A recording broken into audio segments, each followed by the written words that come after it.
Just a little shout out to Shayne, who's not on the list, because I messaged him at 10 o'clock last night and asked him to come. So thanks. Hello, everybody. My name's Amy. I obviously spoke on the panel this morning. I'm from Green Economy. And what we do and what we're passionate about is bringing together the green tech and service supply chain, the businesses with the tools in the hands, the ones that are going to save humanity and help us all transition to net zero, with businesses that are either on that journey already or businesses that need to do more to get their house in order to get to net zero. We do lots of things to help grow the supply chain and do practical measures, helping businesses understand their carbon footprint in, doing on-site energy audits. So a lot of the technical support businesses really need to make those improvements. But one of the key challenges that we talk about time and time again is around behaviour change and around the fact that, yes, we've got need for more innovation out there, but we also need to do more to bring an awareness to the types of products and services we've already got in the marketplace that can make this transition easier for businesses, and therefore demystifying tech, because without behaviour change, the Committee on Climate Change said that we've just got no chance of getting to 2050. So it seems like a small side point that we often talk about, but actually it's pretty critical. And if you look at it in a different way, that the current economy was built in 200 years, and we're looking to radically change it from top to bottom over the next 30. So there is a significant amount, but if we can not bring people on that journey with us and encourage them to do things differently and to look around, upskill themselves on what products and services are out there that they should be using to kind of help them with that transition, with our help, of course, then we're just not going to get there. So in the quest of demystifying tech, we have brought you today a fabulous panelists that are going to talk to you about their products and services and what they can do to help businesses on that journey to net zero. So I'm just going to hand over to our panels. If they can all just introduce yourselves, say where you're from, and then just give a little snippet on what products and services your company offers. For sure. So my name's Mara. I'm one of the directors of Enspec Power. We're an electrical engineering firm that specialises in power quality and grid connection. And I think I was loud enough. Enspec Energy Specialists, founded 24 years ago. So yes, power quality and grid connection. About 80% of our core client base are actually large energy generators, major wind farms, solar farms, hydro plants that need to meet certain grid code compliance standards to be able to connect to the grid. The UK actually has the strictest grid code compliance standards in the world. And with the influx of inverter-based technology or renewables into the system, importantly, for grid reliability, these are becoming stricter. Now, the other side of our client base are large energy users. So major manufacturing sites, hospitals, anybody who's drawing a large amount of energy. They too have certain compliance standards like P28 and G55 that they have to adhere to, but it's very important as well for energy efficiency and to ensure that the energy that they're using isn't damaging their equipment or causing safety issues. This has led us into a service diversification, which is also a renewable energy consultancy, specifically trying to help large energy users who do have this critical power requirement. Because renewable energy, while it's brilliant in all of its glory, most of it is an intermittent source. And if you need 100% power supply to be able to operate reliably, which a lot of advanced manufacturers do, as well as hospitals, can't just have a blackout, right? Massive safety risk. It's important to take a step back and look at the electrical system and ensure that the renewable integration that you're planning is fit for purpose. So that's me. Hannah. I'm Hannah Drake, founder and CEO of Enerlytic. So my background's always been in the energy space, kind of energy consultants, energy brokerage. And it was apparent even kind of 10 years ago, there's an issue with, first of all, accessing, but most importantly, understanding energy data and what you can do with that data. So I set up Enerlytic a couple of years ago, really to focus on three areas: energy consumption, how an organisation consumes energy at a building level, site level, but also what makes up that consumption. So really starting to understand where there's wastage technically and behaviourally. You've mentioned quite a bit of behavioural change there, which is becoming more and more important. The problem is if you can't see it, there's nothing you can do about it. You can't manage what you can't measure. So really focusing on energy consumption, carbon emissions, and cost. And we've seen, especially over the last couple of years with the energy price increase, there's a big focus now on seeing what people can do with their data and how they can reduce their cost. Yes, that's what we do. Cool. Shayne? Hi guys, I'm Shayne from the Pilot Group Energy Management Solutions. Our primary technology is an energy management system which has a track record of reducing gas consumption by the minimum of 25% with industrial gas heating systems, but our average is 43% reduction of gas consumption. If you'd spoken to us about 3 years ago, that is what we would have told you we could do for your business, but we've invested a lot of money into our product to turn it from just a control of gas heating systems into a controller of electrical circuits and appliances around a customer. So our typical profile of customer might be a manufacturing business, and we're controlling their heating, but we're also now controlling things like compressors. We're helping them do the analysis on their business using tools like Hannah's to expose where they potentially have energy efficiencies that they can make either through behavioural or process change, but also then through removing the need for a behaviour change and putting an appliance on under some sort of control. So potentially it might be as simple as stopping the old argument of who's got control of the air conditioning in an office and making some energy savings that way through to, say, starting to control some aspects of production and that sort of stuff as well. Helen? Thanks. I'm Helen Boothman, Managing Director of Evergreen Energy, based here in Manchester. So for us, what we're looking at is currently you've got nearly 50%, so half of Europe's energy consumption is for heating. And when you consider that actually nearly 70% of that comes from fossil fuels, what you could draw from that is actually in trying to keep ourselves warm and heat our homes, we're actually warming the planet. So that's why the focus of our business is on helping people switch to renewable heating. We're very much domestic focused, so I can't actually sell you anything to your businesses.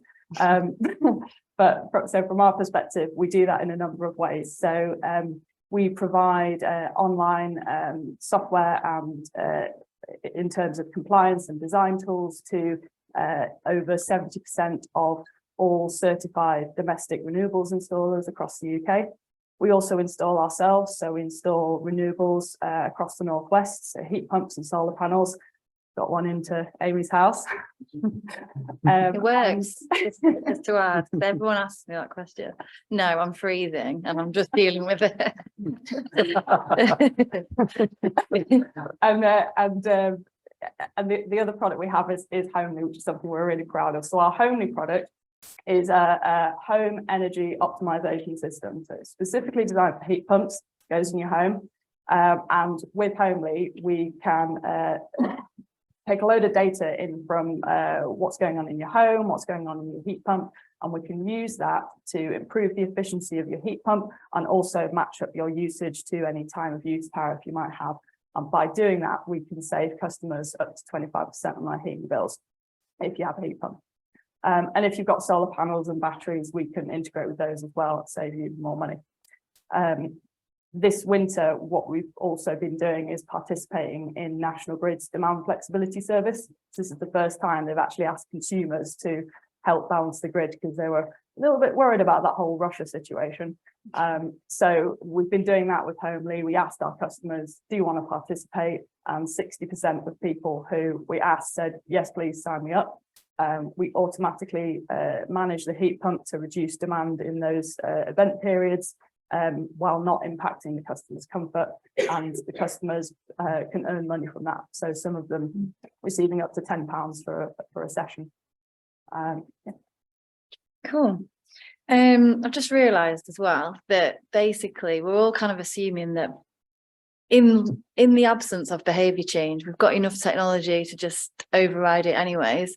And with the Homely app, so for example, my husband has never learned how to use any of the thermostats in our house at all. We had Hive heating app on your phone, so easy to use, isn't it? But like, just wasn't interested in getting to the bottom of it.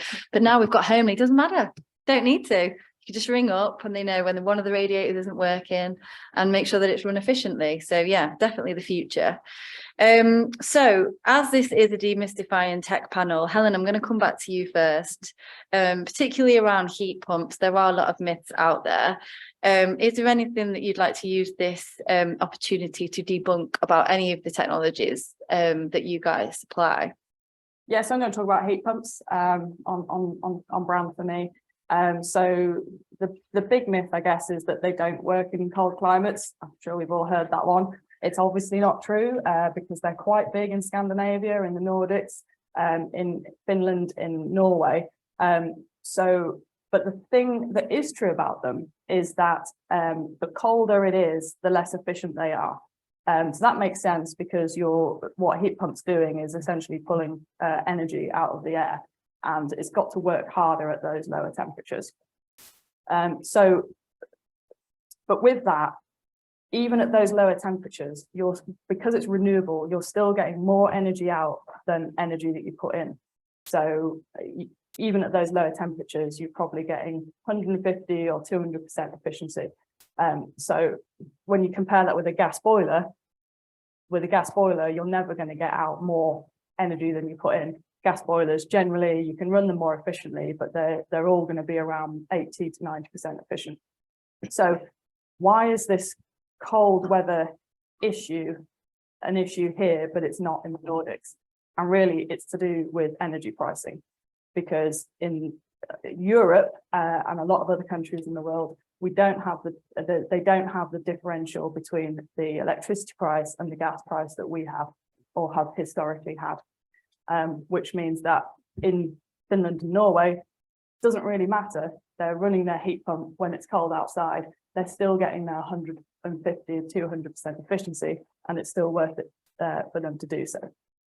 The good news is, though, actually, over the last year, yes, the energy crisis has hit everyone. But what it has done in the UK, because of the energy price guarantee that the government's put in place, they have taken the green levies that for some reason they put onto the electricity price off that and into general taxation. And actually that has had a massive impact on the differential between the electricity and the gas price. So now we can actually say that it is cheaper for you to run a heat pump than a gas boiler in the UK.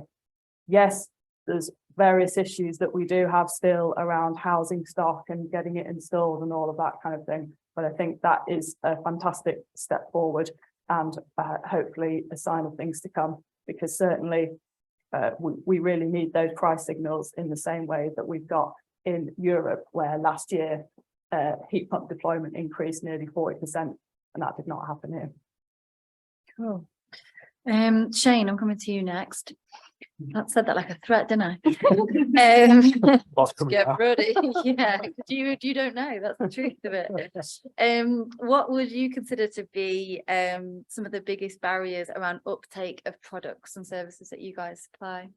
I think there's a number of barriers, really. The energy challenges that are facing businesses at the moment is a really complex challenge that they've got to unpick, and there's not necessarily an energy champion or knowledge expert when we get on site that's going to help that business steer them through some really complex challenges that are facing them. So, I see it as my job as effectively a de facto energy manager for those customers to help them navigate through what they should do about their business. I think the fundamental thing for me when I get on site to see a customer, I've done 1,000 site building audits now. 99.9% of the businesses that I see don't really understand their business from an energy consumption point of view.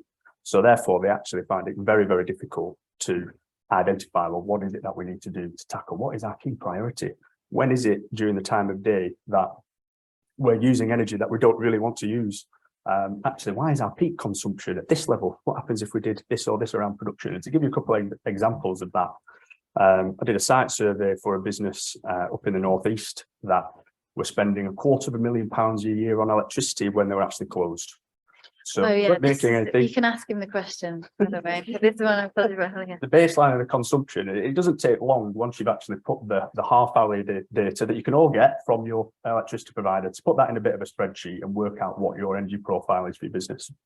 Once you do that, some things will become very, very clear when you map it on your operational times of when you're actually manufacturing goods or conducting your services or whatever it might be. So then say, well, actually, yeah, why is it we're spending £250,000 a year on electricity? And we boiled it down to a few different things on that site. It was a compressor that was inverted, but they also had a fixed speed compressor, which for some reason was the primary compressor. And that was pulling 45 kilowatts of power an hour when they were open or not, and being topped up by a variable speed one after that. So why not use your variable speed one first and top up using your fixed? So there's all sorts of obvious stuff when you do it that actually could mean that there's some technology there that they can prioritize and implement. I think the other thing for that business was they had two lines that drew power. One used UV light to cure some paint on some packaging, another one didn't. And we worked, and there was no difference in the quality of product at the end of the run, but the UV lights were costing them £350,000 a year to run. And it wasn't until they sat back and actually started to look at their own operational processes that they really started to find some dramatic energy savings.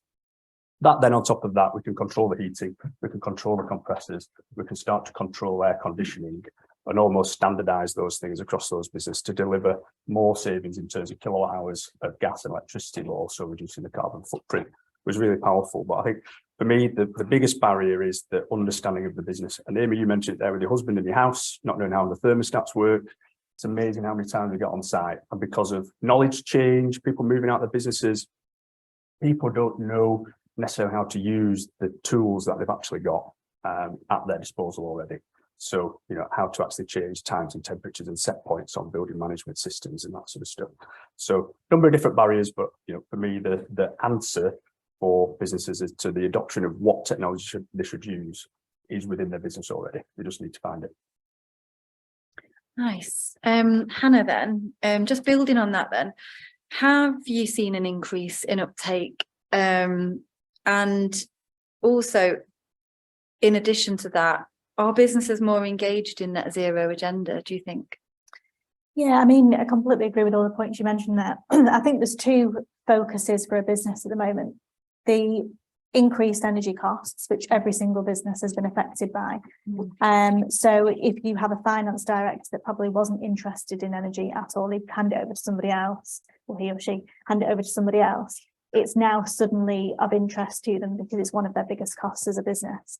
So that's really, it's kind of homed in on what they need to do around how they can reduce costs. The second piece, and that's probably more for the larger organisations, is the net zero agenda, what they can do around cutting emissions. And I guess the good thing about a lot of the technology out there is a focus on reducing consumption some way. You're actually reducing both. So there has been an uptake, but for two different reasons, depends on who you're speaking to, really. And also who you're speaking to within the organisation. You could have a number of different people that have got different priorities themselves. I think just going on to the barrier around the net zero agenda, a lot of the issues when I speak to organisations is they think it costs a lot to get to net zero, and there's some things that you can do that don't actually cost a thing. In fact, you can save money by doing so. So I think it's just educating them on what can be done today, what can be done, in a few months' time, and what we can set as like a long-term strategy, really. But I think that because there's much more of a focus because of those two reasons, I think that we've started to see a big increase in interest, really, I'd say. That's good to know. Mara, I'm coming to you. So from your role, have you got any insights that you can share with us, or any innovations that you've seen coming to market, and what barriers are preventing them from growing or selling more? Okay, so yeah, from a core customer base, or just a sort of core service base, I think there is a lot of technology out there already from an energy efficiency perspective. Again, certain regulations are put in place which very much have to do with grid reliability and equipment efficiency, but energy efficiency plays an important role within that element as well. So if you look at G54, G55, which relates to sort of harmonics compliance, power quality is not very well known. It's a very niche area of electrical engineering. And again, people, I don't think fully appreciate that power isn't generally generated in a usable form. And likewise, as you use a lot of power, it has an altering effect. And if you don't have an electrical engineer who understands power quality on site, very much that energy manager who's looking at it and monitoring it, sporadic things happen and you don't know why. So we can do things like connect power quality analyzers to take readings and see where these sort of anomalies happen, and then being able to diagnose and simulate why, so that we can design, manufacture, and commission equipment to be able to fix it. Very much related, not just to energy efficiency, but when you have high operational cost and you're making a load of product and things cut out in the middle, you have a high waste. Everything has to be disposed of. So, you know, looking at power system studies, power quality analysis, really being able to diagnose if the energy that you're using is fit for purpose. I think number one is a technology that is becoming more relevant and people are more aware of because of increased power quality requirement. But even things as well, like we offer a service, an analysis for protection coordination. So you can imagine trying to demystify tech here, excuse the analogy. Energy behaves a lot like water, certain characteristics, and an energy system is based off of you know, switchgear and incomers and CCBs, and they all kind of behave like a tap with cups, with individual taps connected to them, and they all kind of go down in a line. And what you don't want to happen is if you turn on your water and all the cups fill each other up by like tilting and pouring to the next row. And they're all designed to fill up each cup as it goes to the next row. But you have one cup down here, we'll call it cup X, that ends up with an issue. It doesn't fill up quite right. It doesn't tilt the right way. What you don't want to happen is for your mains tap to just switch off because it's diagnosed a problem. What you want to happen is for the system to be smart enough to be able to know that that tap is the one that has the issue, to just turn off the little tap at the bottom so that we can fix the problem. And protection coordination is all about a system simulation in order to know what device settings to put in so that it behaves appropriately. And it's not industry standard, but it's industry best practice, and it's becoming more and more important for companies to be able to do from an energy efficiency perspective. But again, when you're manufacturing and you have a high portion of carbon emissions coming from waste, it's very important for that waste reduction as well. And that again leads into this renewable energy consultancy, which I think to play devil's advocate here, I think a lot of companies are trying really hard, and there are certain scenarios and situations where the energy infrastructure as it already is, it's doing the best that we can, but there are sometimes glitches. And I won't use an example in Greater Manchester. I'll use an example in America for a project that we're working on, where it is a biopharma manufacturer for hemoglobin for rare blood disorders. So one of the better biopharma manufacturers, I would say, out of the States. And they would just have their system trip, no rhyme or reason. So we had to connect a power quality analyzer to be able to take the readings. And we actually found out that it was their energy provider's fault. It wasn't their equipment, it was the energy that they're being supplied. But it's cheaper for them to be able to install a system to fix that than it would be just to go to the energy supplier and say, hey, fix the problem. Because what it is, it's not a full blackout that causes an issue. It's something called a brownout, which if you can imagine energy at 100%, which is where you need it, but sometimes because of energy flow and because of the way that the energy market works, it dips down to 80% or 70%, or it dips down to a certain point only for maybe 1 or 2 seconds, a couple of seconds. But that dip means that everything shuts off. And so they would lose £1 million $1 million every time one of these glitches happened, and there was nothing that they could do about it. So what they have to do, what we've helped them design, is something called the UPS. It's an uninterruptible power supply that holds that electricity almost like a battery for 24 seconds so that they know that they can get past that couple of second brownout so that they can operate efficiently. But more companies need to have these types of consideration when looking at these types of policy, to kind of jump to the next question, because it's not that companies aren't trying sometimes, it's that it's a very complex scenario that isn't just the difference between hundreds of thousands of pounds and lots of jobs being at risk when it comes to adopting new technology and ensuring that they install the right technology. It's sometimes it's a matter of life and death, because hospitals being another really key one, another really bad example coming out of America, which was Texas, who had a power quality issue and the whole state blacked out. 200 people died. So it's a big challenge, and it's a challenge that's important for everybody to start thinking about, but they need to think about it logically and take a step back. And I do feel for companies that are being asked to adopt new innovations when there isn't proof of concept and the consequence is really bad. Really bad. Really bad. Okay, coming on to our last question. We've only got a few minutes left, and I'd also like to give the audience a chance to ask you guys some questions. But we mentioned that GMCA are currently redrafting the 5-year environment plan at the moment.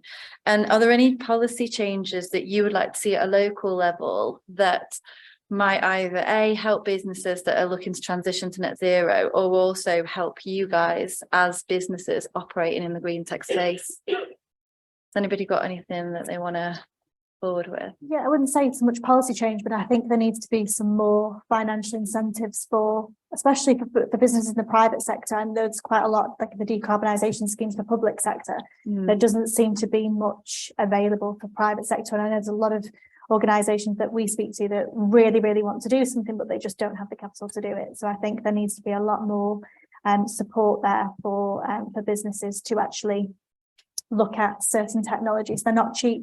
And they need the support there financially, and and just having the right people around them to do so. Yeah, I definitely agree with that.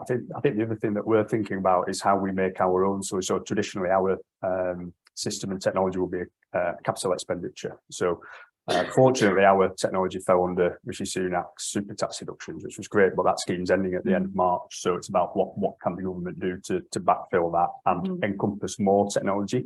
To do what I said before, I think the slides before, you had a matrix of all the technologies that were available, and that's immensely complex for business owners who don't understand energy to try and navigate their business through about which I should do first. But for me, the fundamentals are understanding the business and control, which didn't necessarily fall under the previous super tax deductions, which need to come back. I think the other thing that I always see from a legislation point of view is new buildings are sub-metered and they're legislated to be sub-metered, but they're not actually connected to anything. So the meter, it's like, they might as well be blind because nobody's reading those meters or gathering that information or storing it. So that piece of legislation needs to move from purely, you need to have a sub-meter to actually it needs to be attached to something, and you need to have ability to be able to report on what those sub-meters are telling you. Yeah. In our last minute, Helen, Mara, have you got anything you want to add? I think, well, just from I think it's really, really fantastic that GMCA is so engaged in the green agenda. So that's really positive. So just when I was kind of looking at the current 5-year plan, what I would really like to see, and this is another domestic related one, is just more progress on the reduction in heat demand from buildings. And hopefully with kind of energy prices going up and probably staying up for quite some time, maybe that will be higher on people's agenda, because we can save quite a lot of money as well as carbon, and also make homes more comfortable for people to live in as well. Yeah, we'll feed that back. We're going to be sticking around for lunch, which we're going into now. Has anybody got a question that can't wait for lunch that they want to ask right now? Lawrence at the back. What is called pasta sandwiches? Hi, my name is Lawrence. I'm a communications consultant working in sustainability. We've got all these great technologies that are in effect building a good business case for businesses to install a solution or make changes that will save them energy. But what I'm interested in is the actual implementation, businesses seeing that through to the end. So Amy, you'll remember back in the days of MWorks many years ago, we were involved in research that showed that even if you hand an excellent business case to a business, it's a no-brainer. Maybe there's not even any upfront cost. They're saving energy from day one. The implementation rate was still only around 20%. Yeah. And I know the landscape's changed now. There's, energy prices and the growth of the net zero agenda, as Hannah pointed out. I'm sure the implementation rate is still way too low because businesses are just so busy right now, especially. So how do we fix that? How do we increase implementation and see it all through to the end? I'd like to start. Yeah, no, I fully feel you there. I actually think that the energy industry is probably one of the most poorly communicated out there, and it's simply because renewable energy development currently there are 10 times the amount of renewable farms and planning and development than there are currently in operation in the UK alone. So you have more people not only investing more into the energy market as previous players, you have new people on the energy market than you ever have before because it's so massive. And that in itself brings about new communication challenges because you're having to communicate with new demographics where you didn't have to before. But I think that the issue with businesses and adopting new innovation, it's not that they wouldn't. It's that they're very risk adverse because, again, when you look at some of the scenarios, getting the choice wrong when you don't have proof of concept and you don't have proof of concept for your particular industry could mean that you have to shut your business. And these are businesses who are already struggling with energy prices, which, I'm working with a company based out of St. Helens. Their energy prices have gone from 2 million to 4 million pounds in the last 12 months. And are still projected to rise. And, we're looking at different innovations and they just effectively are very risk averse because they can't get it wrong. So I think that element of case studies specific for industries where innovation is proven to work is really going to be the most powerful tool. And I don't see enough of it in the energy industry. Okay, we're going to have to draw it to an end. Sorry, 3 minutes over. But yes, I totally agree with all of your points, and it's something that we're desperate to address. And I just want to give a shout out to my colleagues at the back, Holla on the back row. If there's any businesses in the room that want any help or guidance on decarbonising, come and talk to us. If you're a green tech business and you want a shout out and help to raise your profile, come talk to us. And also be keen to hear about any other technologies that you want demystifying so that Pro Manchester and the rest of the B Net Zero partners can make sure that we're doing a good job to meet your needs. That's everything. Thank you.